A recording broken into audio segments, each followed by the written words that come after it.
ngày nay dương mong cho trong thực tiễn topic mộtចំនួនថ្ងៃនេះចាប់ផ្ដើមពីជាមួយមួយទៀតគឺ link list យើងនិយាយពី link list មាន singly doubling circular ចូលដល់ singly link list វាដូចជាឧទាហរណ៍ដូចជារថភ្លើងដែលមានកបាលមានកតុយហើយតភ្ជាប់គ្នាម្ដងមួយហើយម្លានហ្នឹងគេហៅថា node ក្នុងម្លានវាមានផ្ទុក data មួយផ្ទុក variable មួយផ្ទុក data ហើយវាក៏មានផ្ទុកនឹង address ដែរ address ដើម្បីភ្ជាប់ទៅ node មួយទៀតក្នុងពីក្បាលមួយ node មានផ្ទុក data ហើយក្នុង node ហ្នឹងមានផ្ទុក address ហ្នឹងភ្ជាប់ទៅ node មួយទៀត node ហ្នឹងមាន address ដើម្បីភ្ជាប់ទៅ node មួយទៀតរហូតដល់ node ហ្នឹងអស់ហើយស្មើ0យើងចាត់ទុកថា next នេះជាចុងដើម្បីធ្វើមួយ node មួយទៀតខ្ញុំឧទាហរណ៍ demo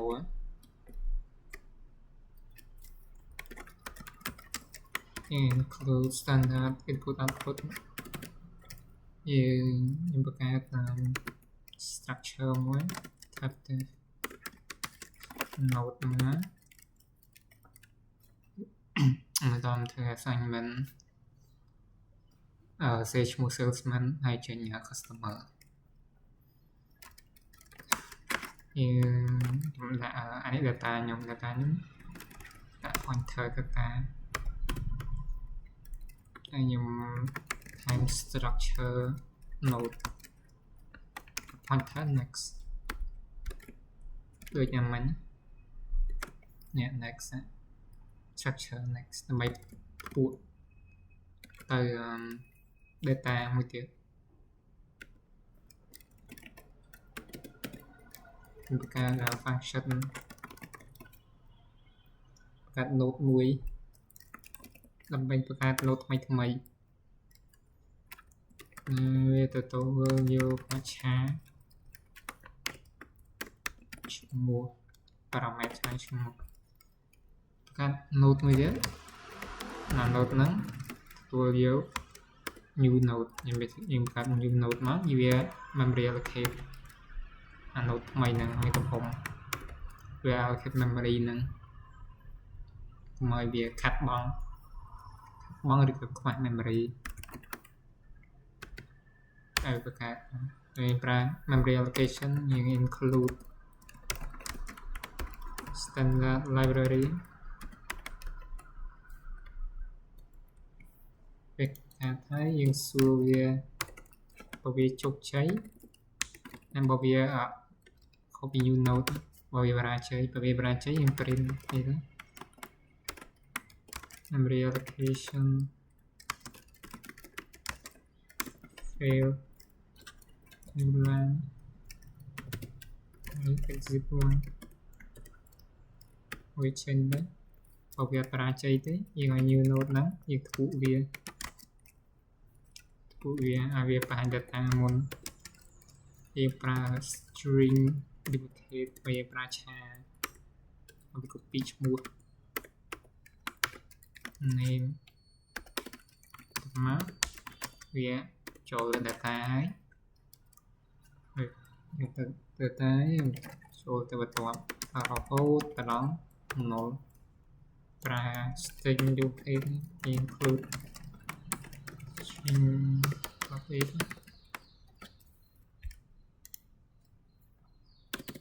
កាត់ node មួយទៀត team list ហ្នឹងមានប៉ុន្មាននេះ4នាក់ចុះ4នាក់ខ្ញុំបង្កើតទាញអា node create node ទាំងហ្នឹងហើយក្នុង argument នឹងសេឈ្មោះ person A node A តាំង node A ឈ្មោះ person A node B C D thì đã chuối tại name thang person A B C D chụp A tới B A tới nextហ្នឹងB top Bតែបន្ទាប់C វាចូលកន្លងមួយចូលតែអស់នៃយើងមានណាចូលប៉ុណ្្នឹងទៅ D ហ្នឹងខ្ញុំបាច់ return ណាផងបើយើងអស់ដល់កតុយយើង return ក្បាលយើងចាប់ផ្ដើមពី A យើង return A យើងមាន function យើងទទួលយកឆាឈ្មោះ20តួហើយកុំភ្លេចបង្កើត node នេះគេថា node head ហើយយើងដឹងយើងចាប់ដាក់ពីណា head តែ null ព្រមតែគេផ្ទុក address វាតែអា head ហ្នឹងផ្ទុកតែ address node ទី1ហ្នឹងតមកវាចាប់ដើមអា node ទី1ហ្នឹងផ្ទុក address node ទី2មកបន្តបន្តcomplete ដាក់បង្កើត node head គេពេញឈ្មោះ salesman ដែរ scanf string name តមកយើងប្រើ function string compare អាហ្នឹងយើងប្រៀបធៀបគេសេឈ្មោះត្រូវបើត្រូវវាធ្វើការវាសេ theme វាសេ theme ត្រូវវាធ្វើការហើយក្បាលយើងចាប់ដើមពី theme list ហ្នឹងគេសេឈ្មោះ theme ត្រូវវាចាប់ដើមពី theme list ចាប់ដើម print person A B C D การ node មួយទៀត node temporarily ស្មើ have node បណ្ដាសង្ឃ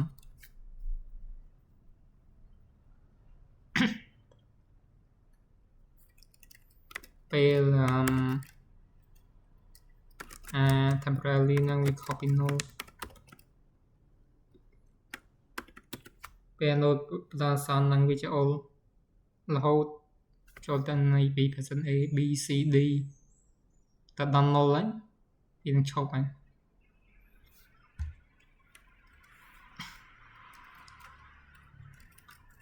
យើងឲ្យវា print ដែរ print បន្តបន្ទាប់រហូតដល់ null វានឹងឈប់ print string ស្ញាអញ្ចឹងស្រួលមើលlineហើយ temporarily ហ្នឹងវាចូលទៅ data សិនហើយវាចូលទៅ data យើងឲ្យវាចូលទៅបន្ទាប់ next return 0 ដែរហើយយើង run เป็นឈ្មោះ team type change person A B C D អានេះ singly គេហៅថា singly យើងចូលដល់ចំណុចមួយទៀតគឺ doubly នេះវាដូច singly ណាតែ singly វារត់តែពីក្បាលទៅកតុយអា doubly ហ្នឹងវាយើងអាចរត់ពីក្បាលទៅកតុយហើយពីកតុយទៅក្បាលវិញ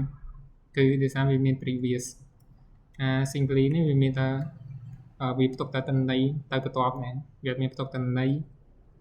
node ដើមណាដូចអានេះអានេះគេថាវាមានផ្ទុកតន័យទៅ node ណាដើមនេះដែរវាមានតែផ្ទុកតន័យទៅបន្ទាប់រត់ទៅដល់កតុយតែ doubly វាផ្ទុកតន័យនៅខាងមុខ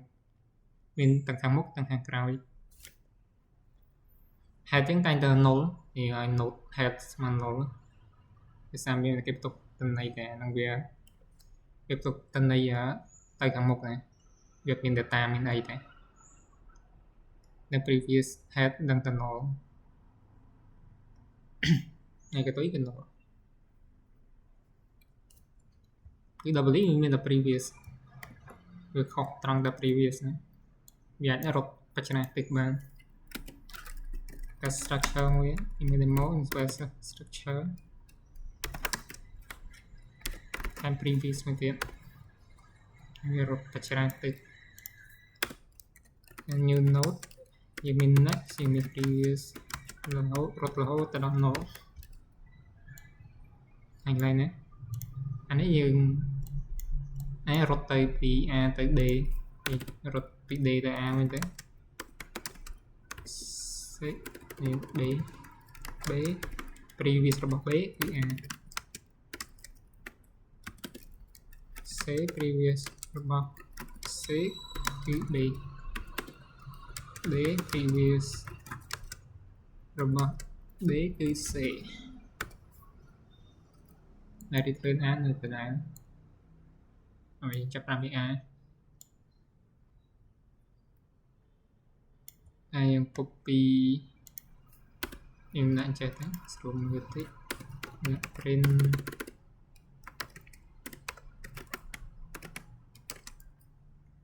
យើងថាភាសាយើងច្បាស់ print forward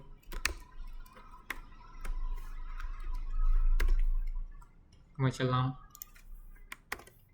forward កាត់មួយទៀត backward មកយើង print ទៅខាងមុខផង print ទៅខាងក្រោយផងពីក្រោយពីមុខទៅក្រោយពីក្រោយទៅមុខយើងបង្កើត node មួយទៀតខ្ញុំអត់បង្កើតទេបាទនេះវាចូលទៅអានេះវា next នេះចូលទៅ previous ណាមានerror តណាមើលសិនយើងខុសអត់ផ្លេចឲ្យវា detect កតុយនេះមក temporarily ចូលហូត next ហ្នឹងទៅដល់កន្លែង null ឲ្យវាបច្រាស់មកវិញយើងបញ្ឈប់ loop ហ្នឹងទៅមិនវាបញ្ឈប់ណាយើងចូលដល់កតុយវាចូល loop ហ្នឹងយើងចូល loop មួយទៀតអញ្ចឹងមាន A ទៅដល់ D D ទៅដល់ A អាហ្នឹង doubly យើងចូលមួយទៀតមកគឺ circular អានេះមានក្បាលកតុយទេអានេះវាជាវងមូលយ៉ាងមកវាមកជុំចាប់តាមពី data next មាន next មាន previous next previous ពីក្បាលកតុយមកវិញមកជុំគិតវាថាវាជាវងចឹងវងនៃ data យើងពេញ list អានេះវាអាចប្រើបានច្រើនខ្ញុំ show ឲ្យឃើញរបៀប connect វាសើប្លែកពីបានពីនេះមកយើង connect វាទៅយើងអានេះវា A ដល់ D តោះយើង connect ពី D ទៅ A វិញហ្នឹងមកជុំមកជុំយើង connect ពីអានេះពី A ទៅ D វិញ previous ទៅ D មកជុំ return A នៅដដែលហើយវាចាប់ផ្ដើមពី A មកគេជប់ប្រើនេះទៅ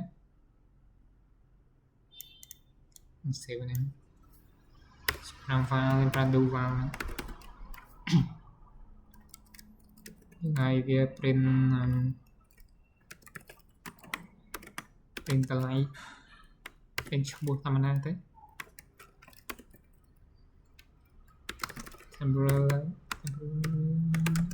ទៅ data វា show data នៅមកAmazon Sunday ចូលទៅបន្ទាប់ do one នៅពេលដែល temporarily copy ក្បាល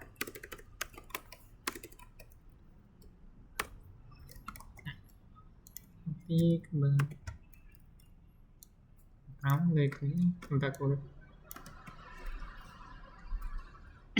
តាមមួយទៀតបើ note មួយទៀត មួយណាក៏ទុយ add text smart temporarily ពេលយើងនេះហើយដល់ក៏ទុយឲ្យវាដឹងថាពេលវាចប់ហើយវានឹងក៏ទុយទៅ previous វិញ tail previous ឈ្មោះ timer គេតាក់ new line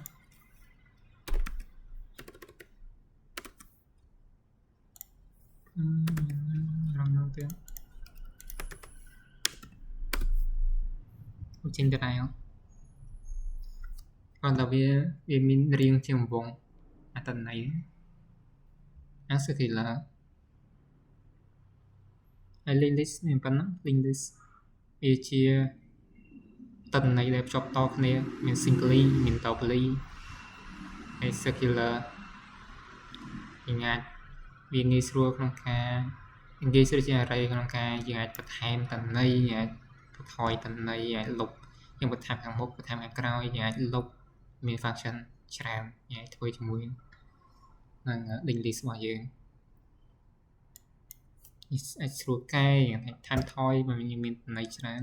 គូប្រើ link list ហើយដូចរថភ្លើងប្រតិតន័យគ្នាហើយ link list មានប៉ុណ្ណឹងទេជួបគ្នានៅចំណុចក្រោយទៀត